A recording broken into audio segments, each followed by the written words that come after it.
한미 정상회담 준비를 위해 미국을 방문한 정의용 국가안보실장이 환경 영향평가를 좀 더 철저하게 하기 위해서는 사드 배치 완료까지 당초 예상 시간보다 더 오래 걸릴 수 있다, 이렇게 생각한다고 말을 했습니다.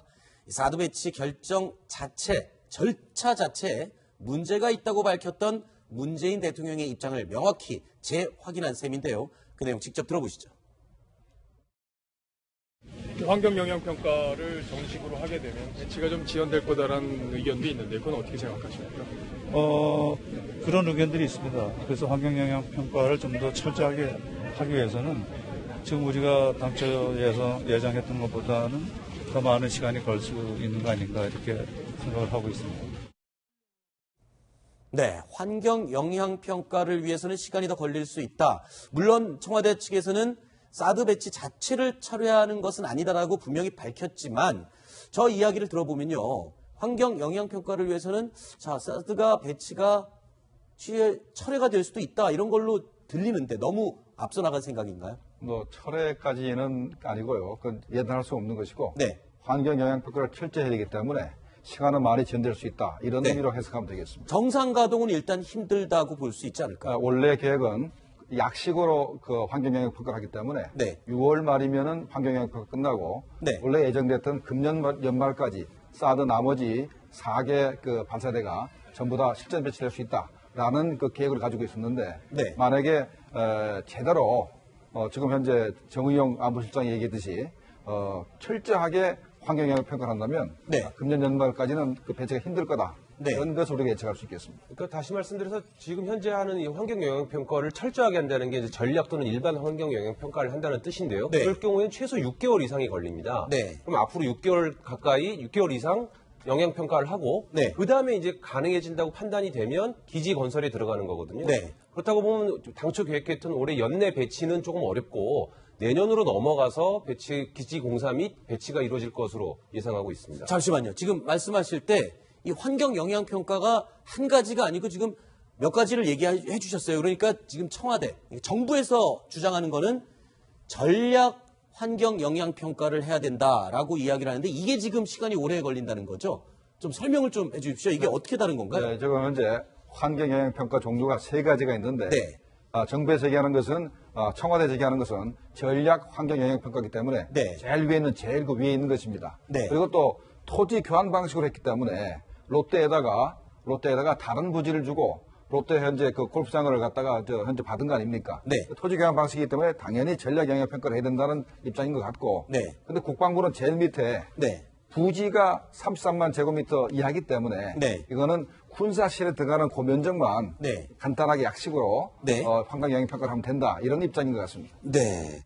잠시만요. 그럼 방금 국방부가 그러니까 이 33만 제곱미터 미만의 부지 위에 사드 1개 포대가 설치가 됐기 때문에 소규모 환경 영향 평가만 하면 된다, 이게 지금 국방부의 주장이지 않습니까? 네, 그렇죠. 그러니까 6월 말이면 다 끝낼 수 있다, 이런 입장입니다. 아하, 그렇군요. 그런데 이제 그렇게 연기가 되면 네. 사실상 지금 모 부대에 들여온 4개의 그 사드 기자재 자체가 무용지물이 될 수밖에 없기 때문에, 그거를 그러면 어쨌든 녹이 슬지 않고 제대로 이게 가동될 수 있도록 여러 가지 조치를 취해야 되지 않겠습니까? 네. 그런 부분에 있어서 무용지물이 될 수밖에 없고 추가적인 비용이 든다는 부분을 지금 미국 쪽에서는 제기하고 있는 것으로 알려지고 있습니다. 아하, 조금 전에 김정모원 교수께서 설명을 해주신, 그러니까 33만 제곱미터 이상일 경우에는 전략 환경 영향 평가를 해야 되는데, 국방부에서는 이렇게 얘기했군요.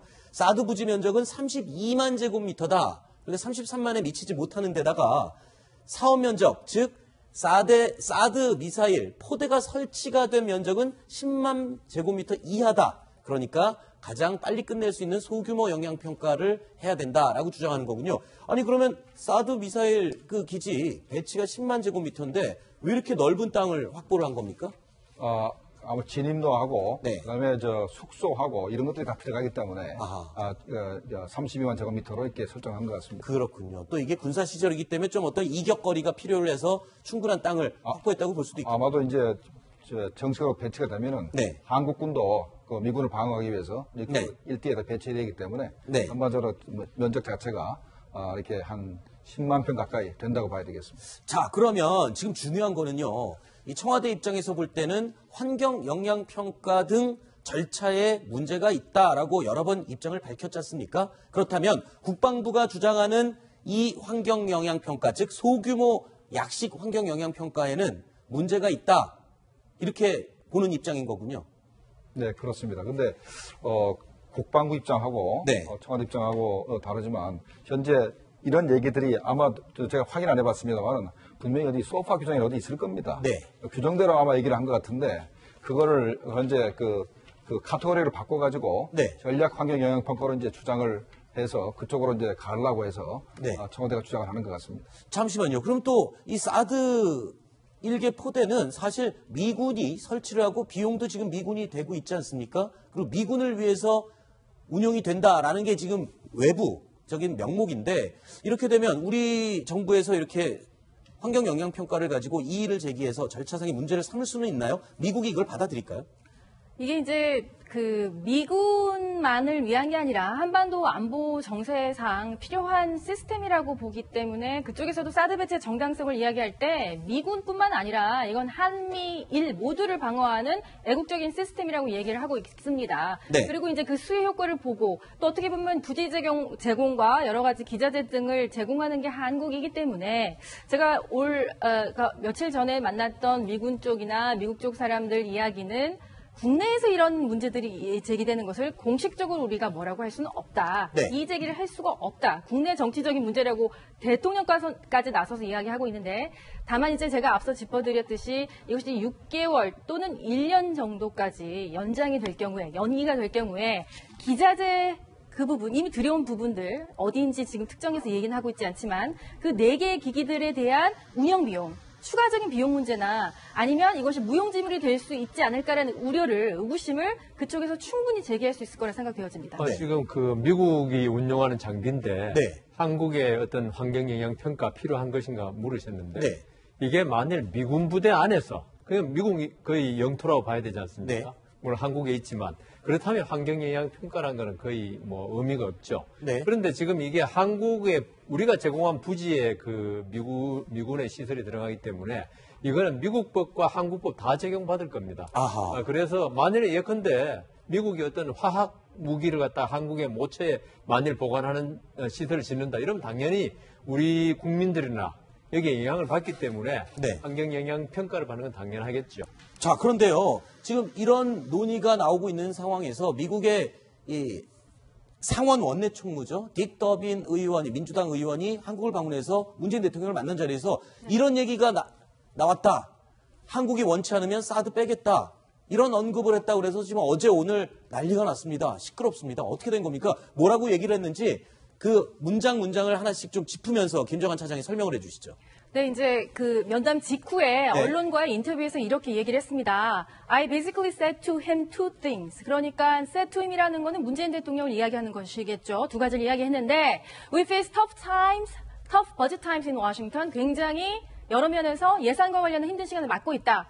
We're cutting a lot of programs. 여러 가지로 지금 예산 감축을 이뤄내고 있기 때문에 예산을 깎고 있기 때문에 글쎄 사드 문제도 여기에 어떻게 보면 저촉이 된다는 얘기를 하는 거죠. And if South Korea does not want that missile system, it is US 923 million that we can spend somewhere else. 그러니까 한국이 원하지 않으면 그 돈 9억 2,300만 달러 약 1조 356억 원을 다른 곳에 사용할 수도 있다고 I said to him, 프레지던트 문한테 얘기했다는 거고요. 다만 이것이 이제 여러 가지로 그 이후에 논란을 야기했던 것은 청와대에서는 그거와 같은 부분을 이야기하지 않고 어떤 오해 같은 것을 이미 다 해소했다. 이 면담 자체가 양측의 어떤 입장을 재확인하고 전혀 오해가 없으면 확인했다라는 식으로 설명을 했지만 더빈 총무 같은 경우에는 상당히 불쾌한 기조를 여과 없이 전달했다는 부분에서 이게 또 논란이 되고 있었던 것이죠. 네.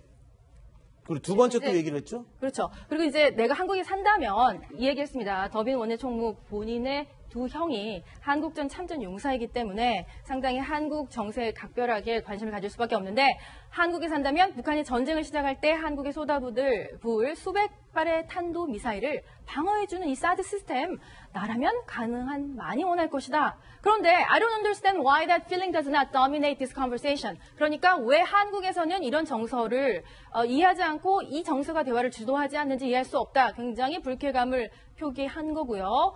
I think national security and defense should dominating that conversation. 국가 안보와 방어가 대화를 주도해야만 한다고 생각한다 해서 사실 뭐 외교관이 아니기 때문에 어떻게 보면 여과 없이 얘기했을 수도 있는데 더빈 원내총무의 말을 한 번 더 이렇게 걸러서 이야기를 드린다면 상당히 불쾌하다. 그리고 이거는 사드 한반도 정세 안정을 위해서 우리가 우리 돈 들여서 들여오는 건데 왜 한국에서는 전혀 다른 이야기를 하고 있느냐. 네. 이런 불쾌감을 나타낸 거라고도 볼 수 있겠죠. 그런데 지금 딕더빈 상원 의원이라고 해도 네.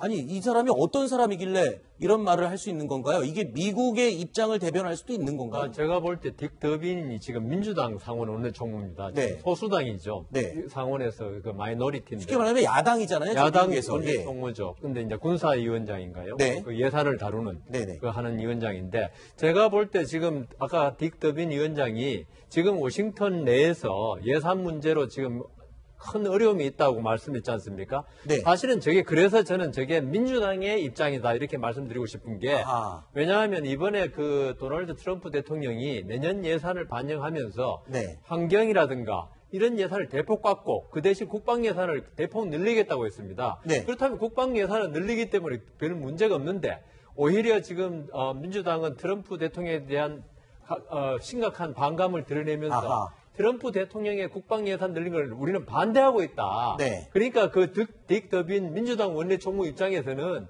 트럼프에 대한 반대 입장이 그대로 드러난 거죠. 그래서 제 생각에는 이게 미국 정부의 입장이라기보다는 딕더빈 민주당 원내총무의 입장이다. 그렇게 해석해야 될 것 같습니다. 그렇군요. 그러니까 미국 국방 예산을 관리하는 의원으로서의 입장이 많이 포함된 네, 그런 그렇습니다. 말일 수도 있다라는데 예. 한편으로는 이제 최근에 대북 강경파들이 이제 속속 한국을 방한하고 있는데요. 딕더빈과의 면담 직전, 그러니까 바로 전날에는 미하원 군사위원장이 또 청와대를 예방했습니다. 네. 본인 자체는 대통령과 원래 면담이 약속이 돼 있다고 생각을 했었는데 만나지 못했다고 얘기를 하고 있거든요. 그 의원은 그러면 미국에서는 공화당 의원이에요. 공화당 출신이죠. 그러니까 어떻게 보면 이 엄중한 상황에서는 공화당의 4선 의원이고 하원 군사위원장이니까 어떻게 보면 그 군사 정책의 수립에 있어서 핵심적 역할을 하는 인물이기 때문에 예방을 했으면 당연히 대통령과 만났을 것이라고 생각했는데 오히려 민주당 인사를 만나서 조금 어떻게 보면 편향적인 만남이 아니었냐라는 지적을 하나 할 수 있을 것 같고요. 이제 여기서 이제 방금 말씀해 주신 부분도 상당히 중요한 포인트이긴 하지만 그럼에도 불구하고 더빈 원내총무 자체가 우리 같으면, 나 같으면 더 많은 사드 시스템을 원했을 것 같은데 왜 이 부분에 있어서 자꾸 지연이 되는지 모르겠다라고 하는 부분도 예의주시해야 될 부분이라고 생각이 되어집니다. 네. 그런데요, 이 문재인 대통령과 딕더빈 의원이 만난 자리에서 했다고 알려진 이 얘기, 청와대 입장은 또 다릅니다. 그런 얘기 하지 않았다, 듣지 못했다, 이런 입장을 밝혔습니다. 들어보시죠.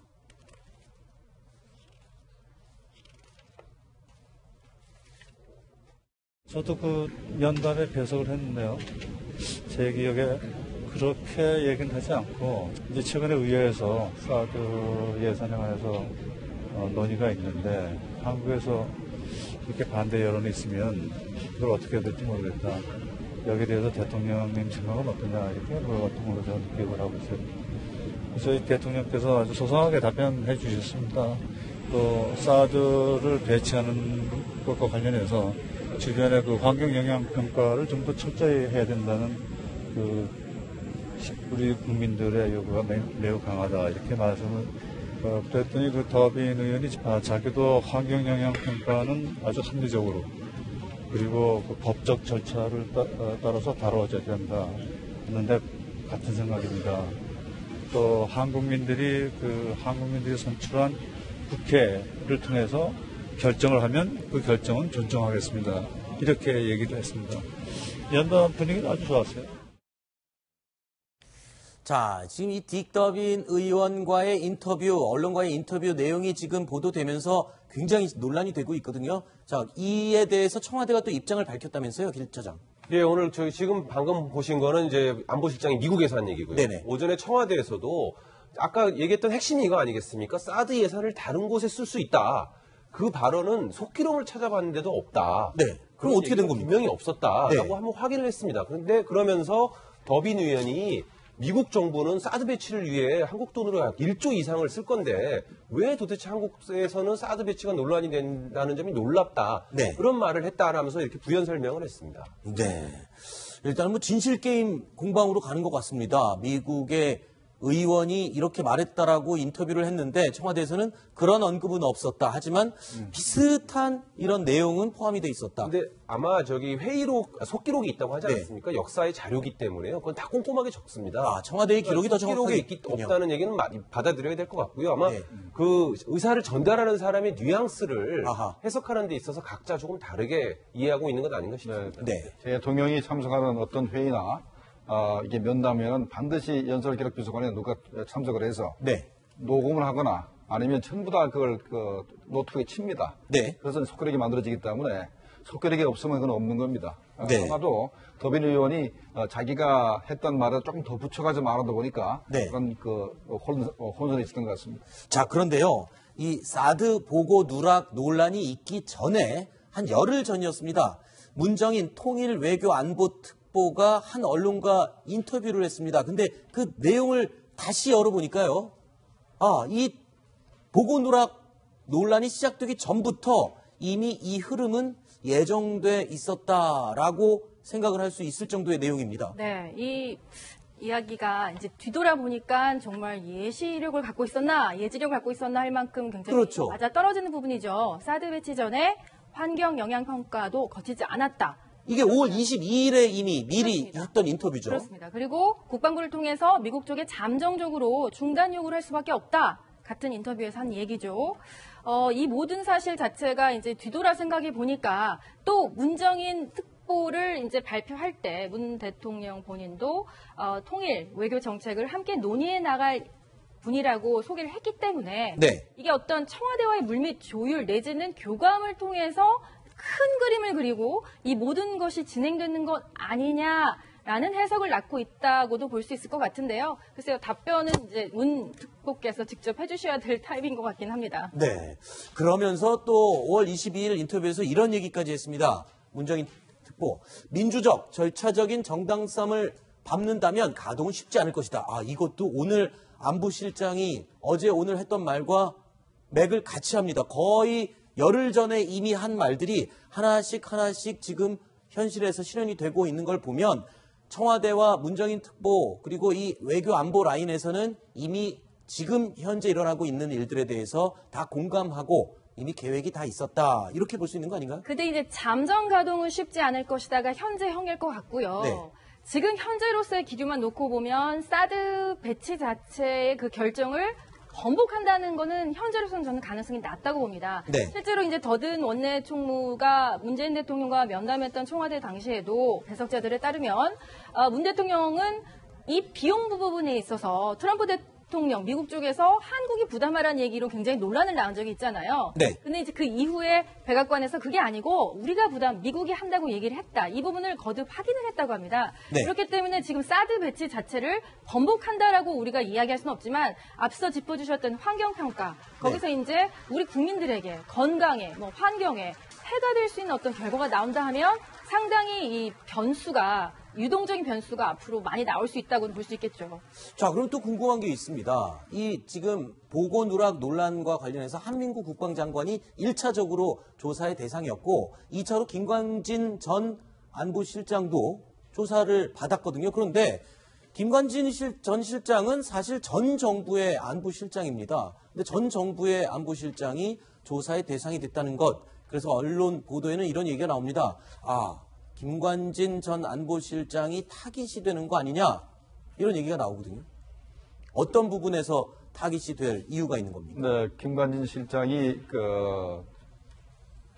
군에 네. 인사권을 행사하기 시작한 게 벌써 한 10년 됐습니다. 아하. 노무현 정부 때부터 합참의장을 했죠. 그 이후로 국방장관을 걸쳐서 현재 안보실장까지 한 3, 4년 했기 때문에 아마도 많은 사람이 이제 김관진 인맥이 현재 국방부에 이제 포진돼 있을 겁니다. 네. 그렇기 때문에 김관진 실장을 이렇게 타겟을 한 것은 국방 개혁을 위하고 그다음에 군 인사를 이렇게 대폭적으로 이렇게 하기 위한 그런 사전 포석이 아닌가 이렇게 생각이 드는데 네. 이 양반은 조금 억울한 것이 네. 벌써 이런 사건이 벌어지기 전에 사드 배치 이렇게를 구체적으로 보고하는 문제가 생기기 전에 벌써 이렇게 퇴임을 했는데 네. 이제 와서 이제 조사라고 하는 것 자체가 아마 상당히 자기도 놀랄만한 사건일 거로 생각이 됩니다. 하지만 사드 배치 결정과 진행을 다 감독했던 그 사람이 김관진 전 안보실장 아닙니까? 그 부분에서 지금 현 정부에서는 당연히 조사할 수밖에 없는 대상이잖아요. 그렇죠. 네. 지금 국가안보실 실장이 바뀐 거죠. 그렇죠. 그러니까 전임자가 후임자한테 설명을 해주는 건 당연한 거기 때문에 여기서 이 중요한 내용이 대선 전에 이미 배치가 아니면 반입이 돼 있는 내기의 포대가 있다는 것이 전달되지 않은 과정이 무엇이냐. 이 부분에 대해 당연히 조사는 할 수 있고요. 네. 그렇지만 정치적으로 볼 때 이 김관진이라는 분은 국방부에서 쉽게 얘기해서 법무부 검찰의 우병우 같은 분이거든요. 아하.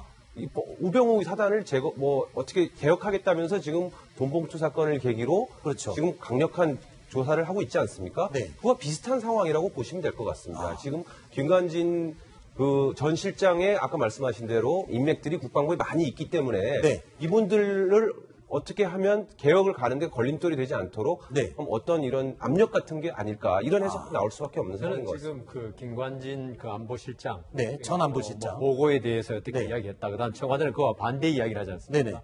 근데 이걸 과연 어떤 이익이 있을까? 이게 논란이 됨으로써 네네. 이게 보고를 했냐 마냐 보고를 왜 안 했을까? 이 모든 논란이 아니, 사실은요, 예. 김관진 전 안보실장은 전 안보실장이라서 보고의 의무도 사실은 없습니다. 그러니까 그 내부적으로 인수인계만 하게. 그래서 이게 진짜 사드를 갖다 배치하는 게 잘못돼서 그런 것이냐. 네. 사드 배치의 절차적, 아까 문정인 특보 이야기도 나왔지만, 절차적 정당성에 대해서 어떤 진짜 이게 바로잡기 위해서 문제를 삼는 것이냐. 네. 아니면 지금 아까 두 분 말씀하신 대로 어떤, 군대 내의 어떤 김관진 사단이라고 그래야 되나요? 네. 그분들에 대한 어떤 정리 차원에서 이걸 할 것이냐. 그거는 딱 따져보면요.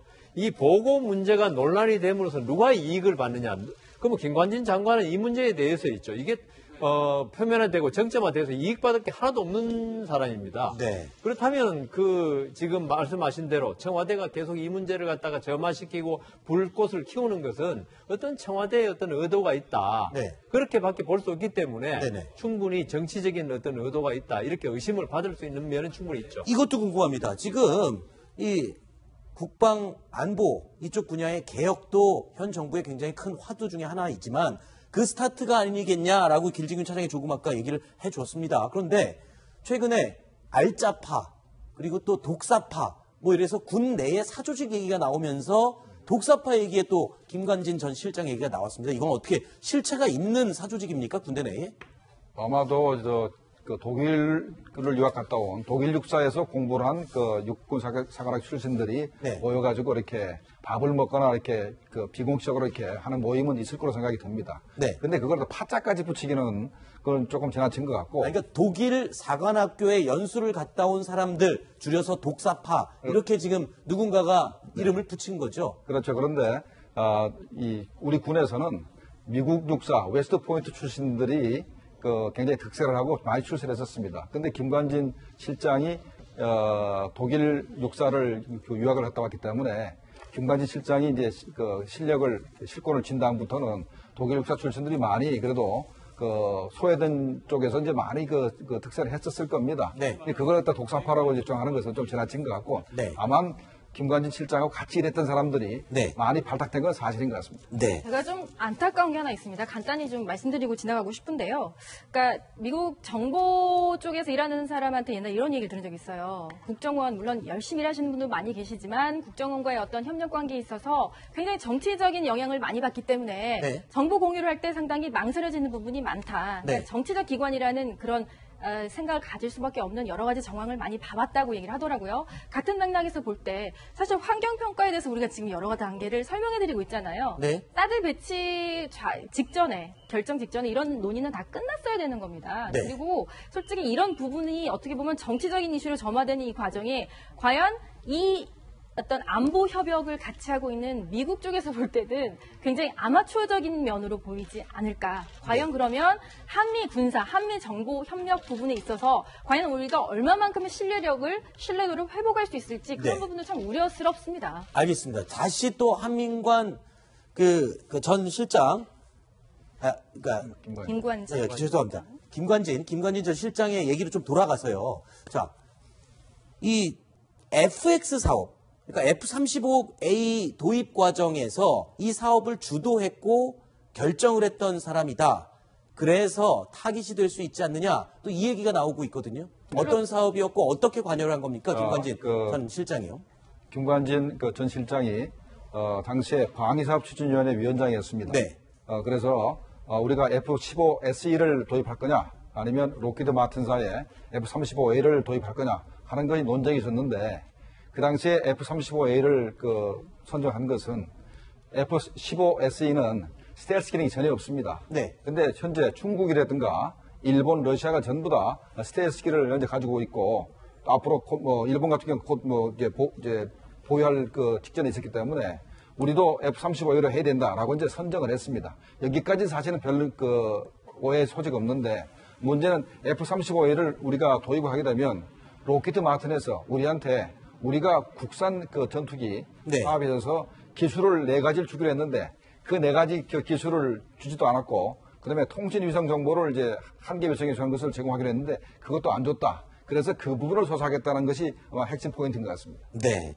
이 김관진 당시 방사위 위원장이요. 이 차세대 전투기 사업에는 정무적인 판단을 할 수밖에 없었다라는 입장을 밝힌 바가 있습니다. 그때 당시의 이야기를 들어보시죠. 2013년 9월 24일 문제 방위사업추진위원회가 열려가지고 F-15SE로 결정하자라고 하는 단일안이 올라왔는데 이것이 부결됩니다. 이때 방위사업추진위원회 9월 24일차 회의, 그 회의록을 한번 보셨습니까? 예, 제가 대략적으로 살펴봤습니다. 김관진 당시 방추위원장이 이 사안은 정무적 판단으로 결정해야 될 사안이다 라고 얘기하면서 F-15SE로 부결해야 된다 이렇게 얘기를 합니다. 그렇게 해서 결정이 돼요. 아시죠? 거기에 정무적 판단이라고 하는 말이 나옵니까 안 나옵니까? 예, 그 표현이 있는 것으로 제가 알고 있습니다. 핵심 무기의 기종을 결정하는 과정이 정무적인 판단으로 해야 될 일입니까? 거기에 그런 표현이 있습니다만은 F-35로 결정되었을 때 그 이후에 많은 사람들이 이것이 잘된 결정이다. 적어도 예비역 사이에서는 아니들은 그렇게 생각을 했었어요. 장관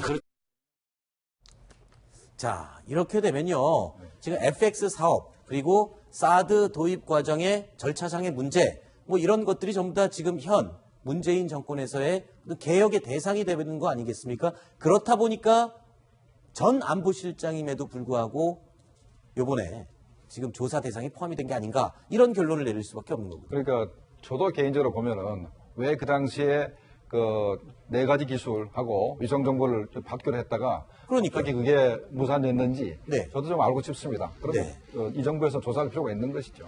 네.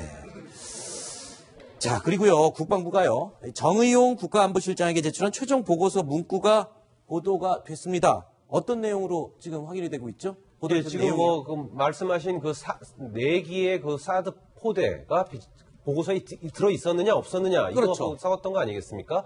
근데 그 보고서를 보니까 3월 6일부터 4월 23일까지 사드 체계를 전개한다. 네. 이런 표현만 있고 뭐 몇 개의 포대가 어디 있다라든지 이런 좀 구체적인 디테일이 전혀 없었기 때문에 네. 이것만 가지고 어디에 한국에 이미 4개의 포대가 들어와 있다는 것을 알 수 있었겠느냐라는 취지로 이제 청와대에서 저 내용을 공개한 겁니다. 네. 자, 그러니까 지금 보면요, 이 문장을 보면 그러니까 두루뭉실한 표현이었다라고 했던 문장이 바로 이 문장인 것 같습니다. 맞죠? 자, 여기서 보면 4기의 이 발사대가 추가로 도입됐다. 이런 얘기를 볼 수가 없는 거잖아요, 사실. 네, 맞습니다. 저것만 봐가지고는 군사 전문가가 아니면 도대체 그렇죠. 사드 1개 포대 6개 발사대가 한국에 전부 다 반입됐는지 안 됐는지 알 수가 없으나 저게 군사 전문가 입장에서 보면은 사드 체제가 한반도에 전개됐다는 얘기는 일단 반입이 됐으니까 전개되는 것이죠. 네. 그렇게 2단계, 3단계 해석하면 분명히 저거는 한반도에 이제 반입된 거로 해석이 되는데 네. 이걸 뭐 정의용 그 안보실장이 그냥 보고를 적어만 받은 게 아니라 여러 보고를 받는 중에 저 말이 있으면은 저 4개 발사대가 들어왔는지 안 들어왔는지 알 수가 없는 거죠. 그렇죠. 그러니까 좀 화를 낼 만도 합니다. 네. 근데 그러니까 이제 국민적 관심사다 보니까 일각에서는 또 이렇게 얘기를 하고 있죠. 저도 국제부에 있으니까 이제 관련 기사를 본 기억이 나는데 3월 달에 이제 워싱턴 포스트에서 그리고 4월 달에는 연합뉴스에서 관련해서 이제 6개가 들어왔다는 보도가 이미 있었기 때문에 국민적 관심사안이었고 이것이 굉장히 논쟁거리였다면 이 부분을 정말 몰랐을까? 저 네. 보고서를 보고서야 뒤늦게 깨달았을까? 이런 부분은 조금 한번 생각이 봄직합니다. 네. 그리고 정의용 안보실장이요. 미국 공항에서도 지금 당시에 오찬 자리에서 나눴다는 한민구 국방장관과 나눴다는 그 대화에 대한 질문을 받고 이렇게 입장을 밝혔습니다. 뭐라고 얘기를 했는지 들어보시죠. 그 문제는 지금 조사를 하고 있으니까 제가 여기서 다시 되풀이할 필요는 없고요. 이미 우리 국민소통 수석이 다 설명을 했으니까 그 이상 제가 더 말씀드릴 건 없고요. 설명 과정에 나머지 4기가 들어온 것은 보안사항이라고 일반한테 공개를 안 한 그 자체가 저희로서는 납득하기가 어렵고 더 납득하기 어려운 것은 그러면 그러한 사실을 그 차기 정부에는 빨리 알려줘야 되는 거 아닌가요? 그러면 당연히 나머지 사기도 같이 들어와 있는 걸로 이해를 해야 된다고 하는 지적도 있는데 당연히 들어왔다고 볼 수는 없는 거죠. 우리가 뭐 6기가 한 세트로 돼 있다는 건 다 알고 있는 거죠. 그러나 자기는 추후에 반입될 것이다. 이렇게 알고 있었던 거 아닙니까? 자, 1위, 2위 소식 알아봤고요. 저희 다음 순위 내용이 또 준비되어 있습니다. 어떤 내용이 준비되어 있는지 알아보겠고요. 김정봉 전 NSC 정보관리실장님은 여기까지만 이야기를 듣도록 하고요. 이어지는 코너는 허만섭 신동아 차장과 함께 하도록 하겠습니다. 오늘 말씀 고맙습니다. 자, 뉴스탑10 다음 순위로 넘어가겠습니다.